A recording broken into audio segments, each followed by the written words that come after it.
అది ఆంధ్రజ్యోతి ద్వారానే అది వెలుగులో నేనే ఫస్ట్ ఇది చేస్తేనే అది తర్వాత లేపేశారు అక్కడ ప్రభుత్వం యాక్షన్ తీసుకోవడం జరిగింది. బట్ నేనేమంటా ఉన్నానంటే పోలీస్ డిపార్ట్మెంట్ కూడా ఇప్పుడు ఒక అరగంట క్రితం ముందు వరకు కూడా మనందరం ఏమనుకున్నాం, పూడి శ్రీఆర్ విషయంలో వీళ్ళు ఎఫ్ఐఆర్ సరిగా కట్టలేదు, సరైన సెక్షన్లు పెట్టలేదు అనుకున్నాం.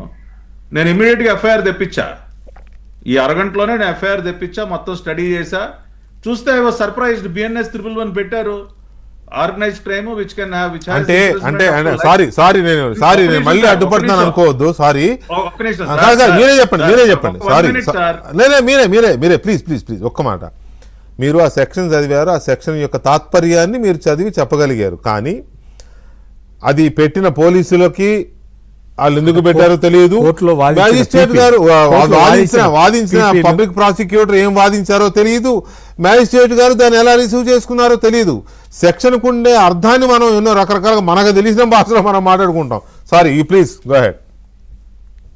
సార్, ఇప్పుడు న్యాయస్థానాల్లో వాదనలు ఏ రకంగా జరుగుతాయి, జడ్జిలు ఏ రకంగా స్పందిస్తారు, నేను ప్రత్యక్ష సాక్షిని. నా విషయంగానే నేను చూసి షాక్ అయ్యా, ఏంటి జడ్జి గారు ఈ రకంగా కూడా ఇస్తారా తీర్పులని. ఇప్పుడు ఒక్క నిమిషం కాదు సార్, నన్ను పూర్తి చేయనివ్వండి సార్, లెట్ మీ ఫినిష్ చేయండి. ఇప్పుడు జడ్జెస్ కొంతమంది ఏ రకంగా వాటిని అర్థం చేసుకుని వాళ్ళు ఇప్పుడు బెంచ్ మీద కూర్చున్న తర్వాత హిస్ డెసిషన్ ఈస్ ఫైనల్. అందుకనే మనకి అప్పీల్ అవకాశం దేనికి ఇచ్చారు, కింద ట్రయల్ కోర్టులో ఆ జడ్జి గారు ఇచ్చిన తీర్పు మనకి న్యాయం జరిగిందని అనకపోతేనే కదా మనకి అప్పీల్ చేసుకునే అవకాశాలు ఇచ్చింది వ్యవస్థలో. అందుకని కొన్ని సందర్భాల్లో judges might not act as మనం ఆశించిన విధంగా వాళ్ళు తీర్పులు ఇవ్వకపోవచ్చు.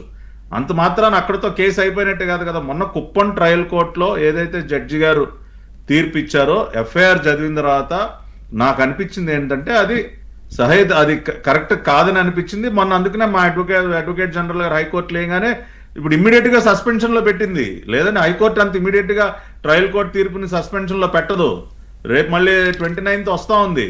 ఇప్పుడు గతంలో ఎన్నిసార్లు, ఇప్పుడు నా విషయంగా చెప్తా ఉన్నాను సార్, నా విషయంగా నాకు రిమాండ్ విధించినప్పుడు హైకోర్టు చాలా తీవ్రంగా ఏ జడ్జి అయితే నాకు ఆ రోజున అకారణంగా నాకు రిమాండ్ విధించాడో వారిపైన సీరియస్ యాక్షన్ తీసుకోమని హైకోర్టు డైరెక్షన్ ఇచ్చింది.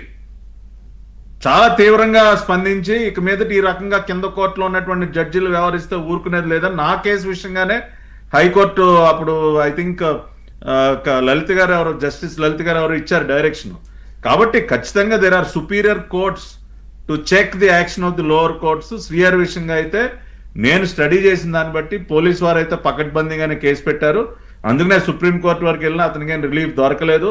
ఇప్పుడు అతను పూడి శ్రీహరి అనే అతను సార్ ప్రజా సంకల్పం అనే ఒక డిజిటల్ పేపర్ నడుపుతాడండి. మీరు అది చూడండి, ప్రతిరోజు ఇట్ ఈస్ ఆర్గనైజ్డ్ క్రైమ్.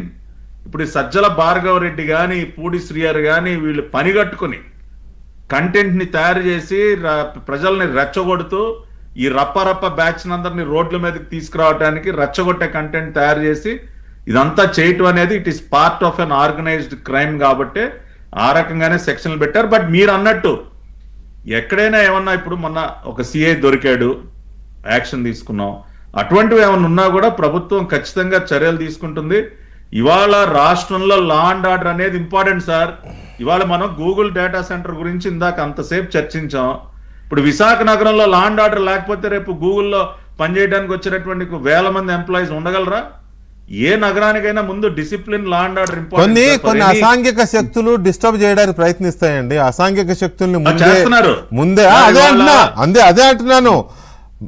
కొన్ని అసాంఘిక శక్తులు కనుక వెంటనే అణిచివేయకపోతే డిస్టర్బ్ చేస్తాయి, ప్రశాంతతని డిస్టర్బ్ చేస్తాయి. పైగా ఆంధ్రప్రదేశ్ లో అసాంఘిక శక్తులు ఉన్నాయి. వాటిని మీ ప్రభుత్వం ఎంత తొందరగా వాటి పీచమడిస్తే అంత మంచిది.